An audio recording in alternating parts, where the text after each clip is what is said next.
You're fucking a white male! You're a white man! You're a white man! Un phénomène a fait énormément parler de lui ces derniers temps dans les internets français, notamment grâce au vidéaste néo-réac Raptor Dissident. Ce phénomène est ni plus ni moins que le tristement célèbre Social Justice Warrior, connu déjà dans les pays anglo-saxons et chez certains amateurs de jeux vidéo grâce à la fameuse controverse du Gamergate. Néanmoins, les Social Justice Warriors ne sont en réalité que les symptômes d'un mal profond dans la pensée d'extrême gauche. Un mal qui date bien avant la controverse. Un mal qui date des années 50. Tous une balle dans la tête, voilà, c'est ça ma réaction. Pourquoi qu'est-ce que vous leur reprochez? Qu'est-ce que je leur reproche, c'est que c'est des putains de fascistes, ces mecs-là. Tout commence au milieu du siècle passé. C'est un groupe d'intellectuels, notamment dans les sciences humaines, tels que Michel Foucault, Louis Althusser ou le chef de file du mouvement Claude Lévi-Strauss, pour ne citer que les plus connus, entreprennent de manière tout à fait inconsciente pour la plupart d'user une méthodologie plus ou moins nouvelle. Plus ou moins nouvelle, comme on va le voir plus tard. Dans l'étude des faits sociaux. Cette méthodologie, c'est le structuralisme. Le structuralisme, c'est quoi? Déjà, comme son nom l'indique, structuralisme vient de structure. Être structuraliste, donc, revient à penser le monde social, notamment en sociologie, en termes de structure, consciente ou inconsciente, qui influe sur l'individu et sur ses gestes. Ainsi, l'individu est avant tout le reflet de ces structures. Un exemple simple de ces structures, c'est la famille. Une famille, dans le modèle traditionnel, dans le monde occidental, est composée majoritairement d'un papa, d'une maman et des gosses. Je dis dans le modèle traditionnel parce que depuis 50 ans à peu près, avec l'augmentation du taux de divorce, avec la multiplication des familles recomposées, familles homoparentales, etc., c'est le bordel. C'est le bordel un peu partout dans l'Occident. Cette structure, on la nomme structure famille nucléaire. Ces structures influent sur les membres de la famille. Un papa n'est pas une maman, ils ont des caractéristiques différentes. Et s'ils ont des enfants, forcément ils auront un oncle. L'oncle n'a pas choisi les caractéristiques de l'oncle, etc., etc. Cette idée n'est pas nouvelle. Déjà, Marx parlait d'infrastructure économique et sociale produisant des superstructures idéologiques et politiques. Pour lui, la conscience est investie et donc aliénée par les représentations sociales dominantes. C'est d'ailleurs l'une des raisons qui font que le structuralisme fut si bien récupéré, enfin surtout le post-structuralisme, on va y revenir, chez les marxistes contribuant à fonder le marxisme culturel. We won the Cold War with political and economic communism. We've lost the cultural war with cultural Marxism, which I think has prevailed pretty much in the United States, or is now the dominant culture, whereas those of us who are traditionalists, we are, if you will, the counterculture. Dans les sciences humaines, il y a à noter le holisme sociologique, c'est-à-dire comprendre le fonctionnement de l'individu par le tout, la société, de Durkheim, voire plus antérieur encore, celui d'Auguste Comte. À noter que la sociologie n'est pas forcément holiste, comme en témoigne l'individualisme méthodologique qui part de l'individu comme être doué de libre arbitre, c'est-à-dire être capable de choisir rationnellement ce qui s'intéresse, c'est-à-dire en économie, l'homo economicus, ou pour faire simple, l'agent rationnel économique. Après tout, c'est l'individu qui forme la société. Une chose importante à retenir, c'est que les structures s'imposent à l'individu, il ne le choisit pas. C'est là toute la genèse de ce totalitarisme. Car le structuralisme a pu, et peut, contribuer à légitimiser l'ingénierie sociale, caractéristique de la social-démocratie. Car si l'homme est passif et fragile, s'il est sujet à des forces extérieures dangereuses, il est nécessaire de le protéger par une intervention active de l'État, pour lutter contre les rapports de force qui tendent à soumettre l'homme. Il faudrait donc multiplier les aides sociales, les réglementations et les contrôles de l'État sur les activités humaines. On trouve ceci dans les théories qui soutiennent que l'école est lieu de la reproduction et de la consolidation des rapports de classe, dans le refus de la répression et l'insistance sur la seule prévention pour lutter contre le crime, et dans la dénonciation et l'exploitation permanente du Sud par le Nord. Alors non, l'être humain n'est pas un être libre de tout déterminisme, et non, être contre le libre arbitre ne fait pas de vous un affreux et un odieux totalitaire. Ok, il y a des choses. Mais, de un, il ne s'agit pas de nier le holisme, et le structuralisme qui vient avec en DLC, disons que c'est le holisme 2.0, mais de le relativiser. L'être humain n'est pas mécanique non plus. Et de deux, ce n'est pas la négation du libre arbitre qui est la cause de ce totalitarisme, non.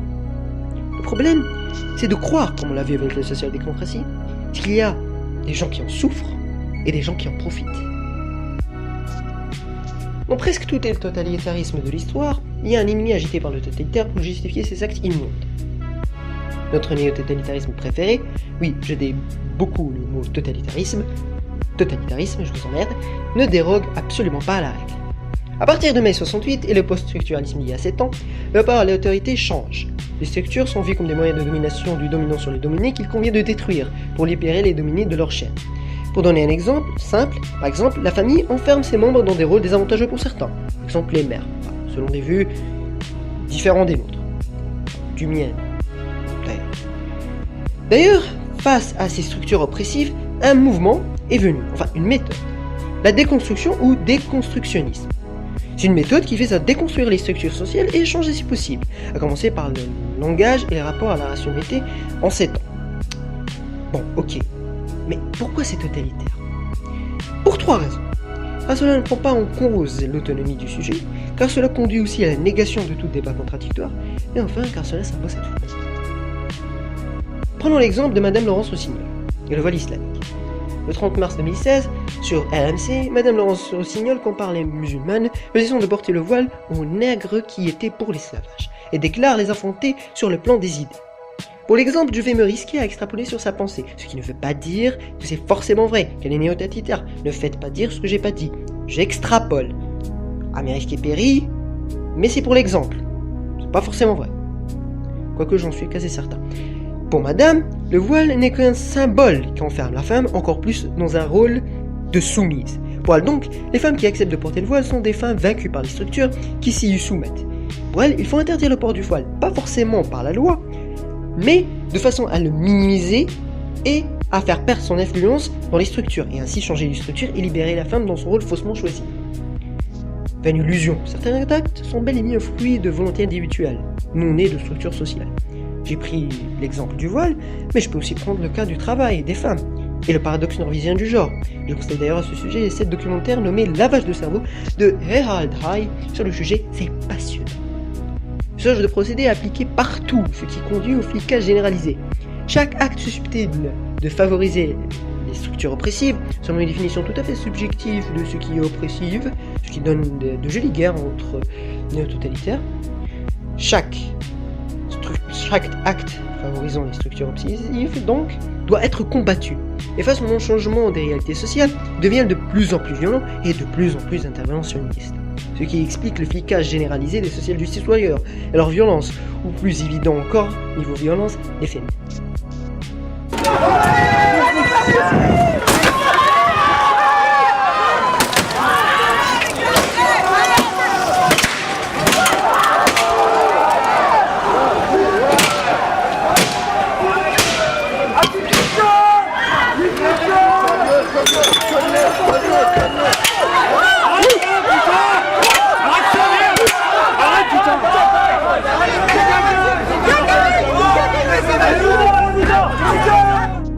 Mais pire encore, c'est la confiscation de tout débat contradictoire.